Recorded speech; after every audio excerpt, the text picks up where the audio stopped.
So over 22 Republican senators have tabled this, and this act is called the Afghanistan Counterterrorism Oversight and Accountability Act, which essentially brings to notice of both the Senate and the Congress, where it needs to get passed and get those numbers for it to become a law, so to say, that who is aiding and abetting the Taliban, who is helping the Taliban. Any country that helps terrorism helps the Taliban. Individuals, they will be held to account. They speak about sanctions, and this specifically mentions Pakistan. So I think as far as Pakistan is concerned, it's very serious. Investors have developed cold feet, and I think their stocks tumbled 2% or 3%, if I'm not mistaken. And the entire environment is spooked. Pakistan has always played this game. Just to tell our viewers, Bhavya, Pakistan has been very adept at brinksmanship. We can do this and get away with this. Maybe we can do a Kargil and get away with it. Maybe we can take money from the Americans and stab them in the back and get away with it, right? Maybe we can cheat the Chinese. The Chinese are extremely upset. I was reading a report in Dawn News, and there was somebody who quoted a meeting with the Chinese ambassador, and the Chinese ambassador said that we are very upset. For 3 years, CPEC is shut down, and there is no work going on in CPEC. This is typical criminal behavior which is practiced by the Pakistani deep state. Let's do a little bit of thieving, let's do a little bit of cheating, a little bit of backstabbing, and maybe we can get away with it. So this is the entire thing. Now, this, if it becomes law, if it gets passed by both the Senate and the Congress, this will give the President of the United States of America sweeping powers, so to say, identify individuals. And this is something that I, as an Indian citizen, a citizen of a country that has been plagued by Pakistani terrorism for a very long time, I would say 4 decades, because it goes back into what they have been trying in Punjab for a long time, the so-called Khalistani terrorism. I think what the Americans should also do is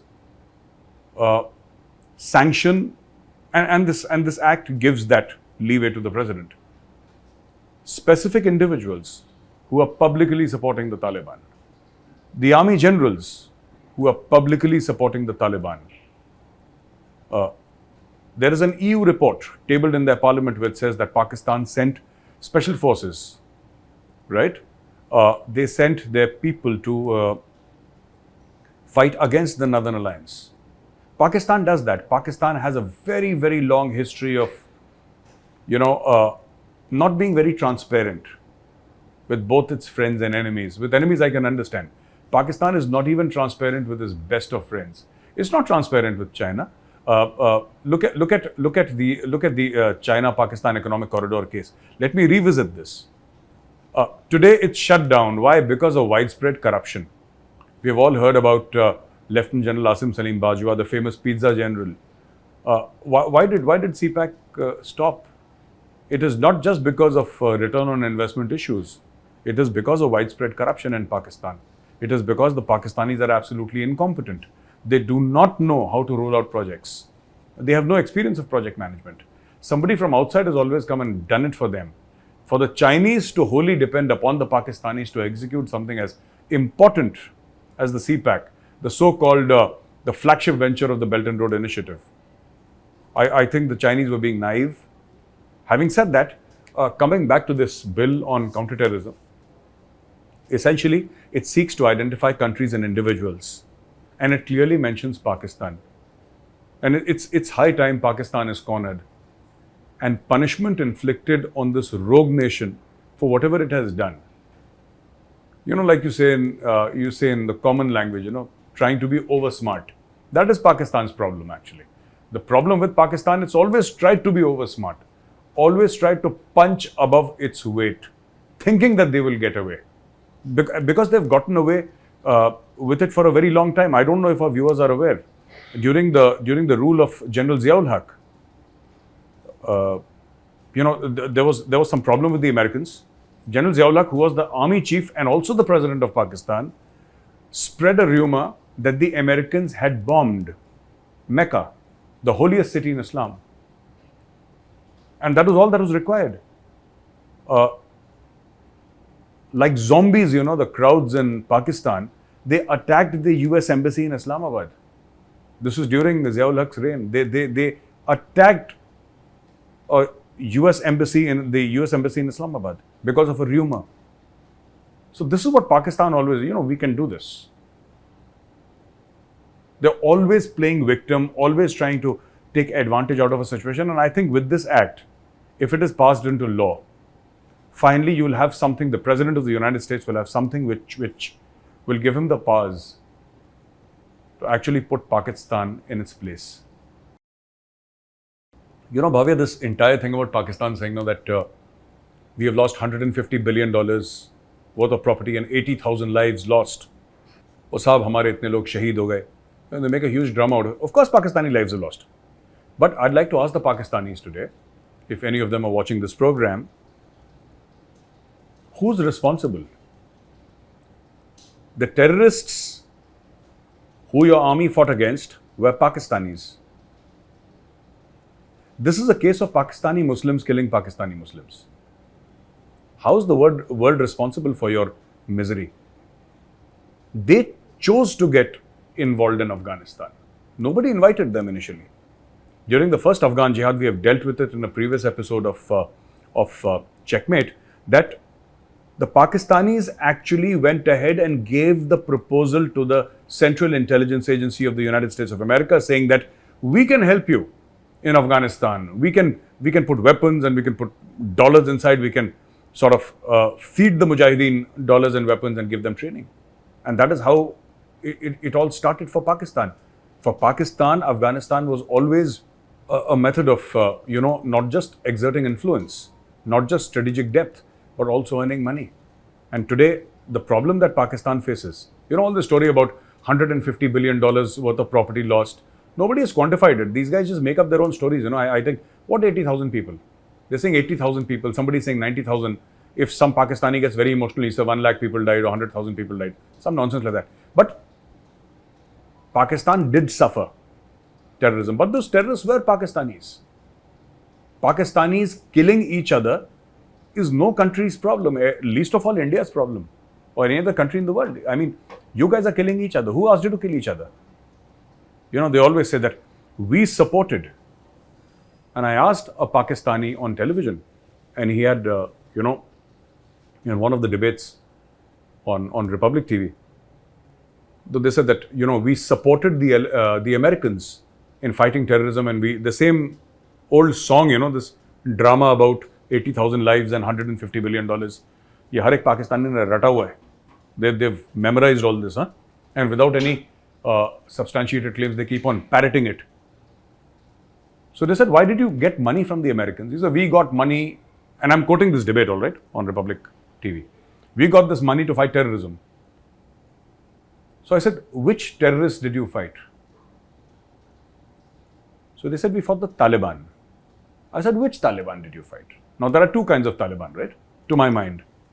One is the Pakistan Taliban, which is Tehreek-e-Taliban Pakistan, and one is the Afghan Taliban, which is ruling Afghanistan right now.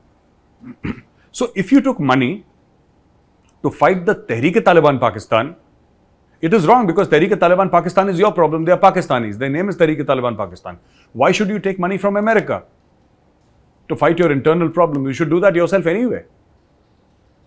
And it is not just Tehreek-e-Taliban that is radicalized. The Pakistan army is highly radicalized.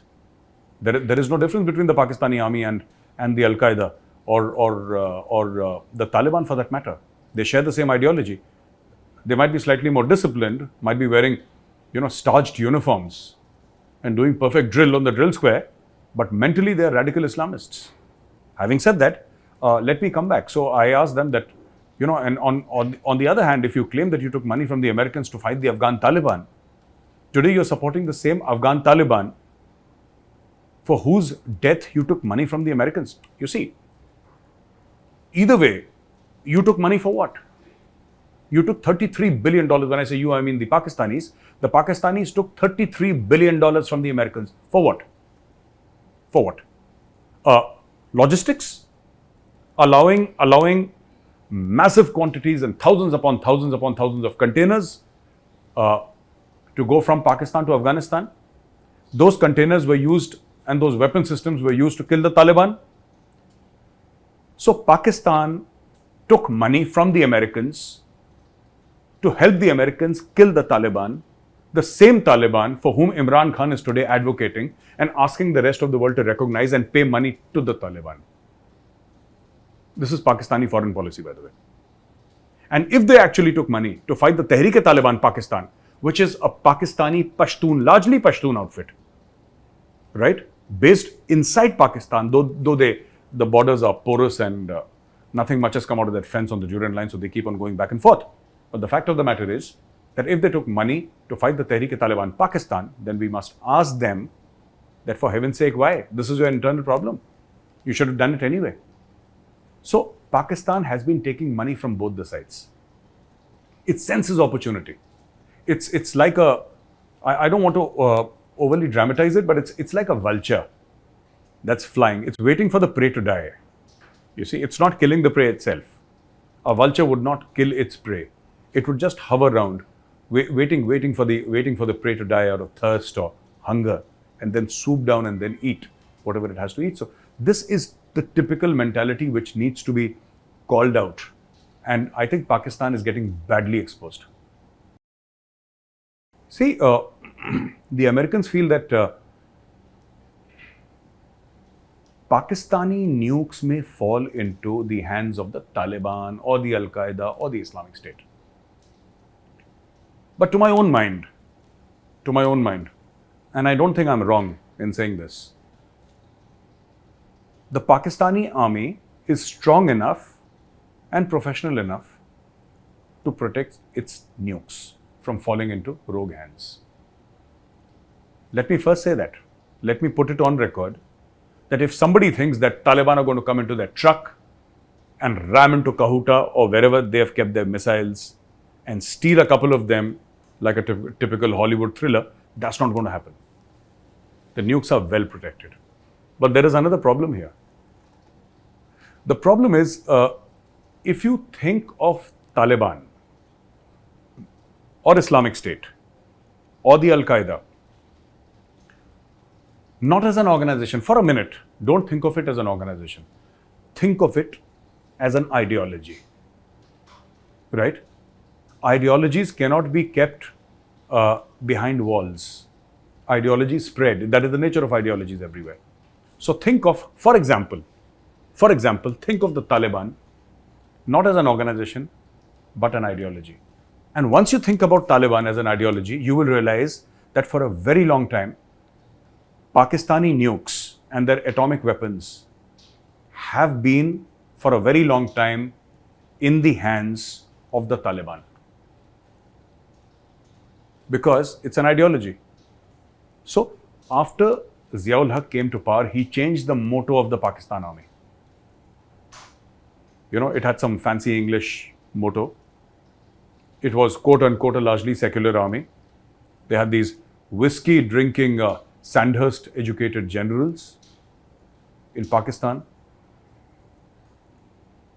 General Ziaul Haq made it an Islamist army. He changed the motto of the Pakistan Army to Iman Taqwa Jihad Fi Sabilillah, which essentially is about faith and holy war in the path of Allah. Jihad is the avowed aim of the Pakistan Army. And this is something that we must never forget. Jihad is the avowed aim of the Pakistan Army. Now, he radicalized the army. Officers, and there is enough evidence to substantiate my claims. He encouraged officers to take a break from office and offer namaz, which itself is not a bad idea. It's everybody's religious, religious and emotional needs need to be looked after. But people were also judged on whether they kept beards or not. People were judged on how good Muslims they were. I'm talking about the professional soldiers of the Pakistan Army. And slowly, over a period of years, the entire Pakistan Army got radicalized. That is why you have such support for people like Osama bin Laden within the Pakistan Army. you have such support for all these radical Islamist outfits. It's not that Pakistan is only using them to achieve a strategic and tactical ends. That part is true, but that is not the only part. The larger picture is that, for example, the Haqqani network. For very long, the Americans have claimed that it's a veritable extension of the ISI, the Inter-Services Intelligence of the Pakistan Army. That part is true. That part is true. This is exactly what is happening. You do not know. I mean, think of it. If you think of it conceptually, you will realize that you will not know where the Taliban ends and where the Pakistani army begins, or where the Pakistan army ends or where the Taliban begins. Because there are so many people from the Pakistani army who've gone and fought with the Taliban. There are so many people from the Taliban who've been trained by the Pakistan army. And this is exactly what the EU report says, that Pakistan put its assets on ground. I'm talking about fighter aircraft, the Pakistani Air Force. I'm talking about Pakistani Special Forces, the SSG. They were put on ground.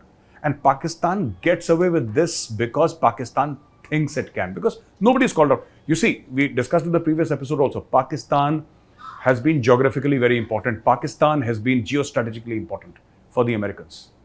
And the Americans chose to turn a blind eye towards Pakistan shenanigans. You know, they would just say, okay, theek hai. Inka nuclear weapons program chal raha hai, chalne do. You know, they are selling nuclear material, smuggling plutonium, doesn't matter. All right? These people are training terrorists and creating terrorist groups, chalo, no problem. Do you think the Americans did not know that the Lashkar-e-Taiba and the Jaish-e-Mohammed are Pakistani? You think the CIA with hundreds and billions of dollars of budget is not aware of what the Pakistanis were doing all throughout, has not been aware? It has been aware, of course. It has turned a blind eye because it was convenient to turn a blind eye. The Pakistani nuclear weapons program did not come into being just like that. It came into being because the Americans chose to ignore it. And they ignored it. And today Pakistan, an irresponsible nation state, has nuclear weapons. And those nuclear weapons, forget about them falling into the hands of the Taliban. The Pakistani army is the Taliban. The Al-Qaeda is the Pakistan army. The Islamic State is the Pakistan army. So there is no question about somebody physically taking the nuclear missiles and handing them over to the Taliban. No. The problem is they're already in the hands of the Taliban because Taliban is not an organization, it's an ideology. There are 3-4 things which India would need to do. Launch a massive diplomatic effort throughout the world to financially squeeze Pakistan. Pakistan has to be financially squeezed. Their stock markets, their rupee to dollar. You know, the dollar is getting more and more expensive in Pakistan. Last I heard, it had hit 170. Right? And it's going to touch 200. That is what experts say. I'm no expert and I have no knowledge of the markets, but this is what I've read in the Pakistani newspapers. And this is what the Pakistani media says. It's touched 170. Pakistan will keep on taking loans. Pakistan will keep on surviving on dole. And it has no means to pay back those loans. What India must do is ensure that Pakistan is sanctioned. Ensure that there are severe sanctions against Pakistan. Absolutely. Pakistan has to be put under tremendous financial pressure. That is the only way to do it. I'm not talking about a military hammering. That can always happen. That's not a problem for the Indian army. Whenever we choose to hammer the Pakistanis, we can. But a military hammering is not a permanent solution. It'll bleed Pakistan for a while, but then it's okay. Then the world will... See, you don't get time, Bhavya, to fight a war nowadays. You fight a war, the world jumps in between and says, okay, don't fight. Okay? So prolonged war between two nuclear neighbors, I'm not saying it is impossible. I'm not making that statement. I'm just saying it's a little more difficult than the earlier days. It's a little more difficult than it was 40, 50 years ago. That's the statement that I'm making here. So in that case, what you need to do is tremendous diplomatic pressure, sanctioning of specific individuals, sanctioning of the Chief of Army Staff of the Pakistan Army, sanctioning of the DGISI. He went to meet the Taliban. The head of the ISI went to meet the Taliban. For what? These individuals must be sanctioned. whether they are in service or they resign, it does not matter. They should not be able to travel outside of Pakistan. They should not be allowed to own property outside. If they have dual passports, they should not be allowed to keep them. Blacklist these people every single place, especially in America, in Canada, Australia, New Zealand, and Europe. There's 4-5 places absolutely out. Single out individuals in the Pakistani establishment who are pro-Taliban, sanction them. Absolutely sanction them. And sanction Pakistan as a country. And keep on applying so much pressure that Pakistan cracks. And Pakistan will crack. It's only a matter of time Pakistan will crack, because Pakistan is the mother of terrorism and the father of violence, if I may put it. Most of the terrorism in this world emanates from Pakistan. Every known terrorist in the top 10 has some direct or indirect link to Pakistan. And I think America is also at fault, because for too long America has ignored what Pakistan has been doing. It's time to say no more. It's time to sanction Pakistan. It's time to sanction individuals within Pakistan. Now it's time for the world to come together and teach Pakistan a lesson. Do you want to stay ahead of geostrategic affairs, foreign affairs, and national security? If you do, don't forget to subscribe to the Republic channel. Like, share, and don't forget to press the bell icon.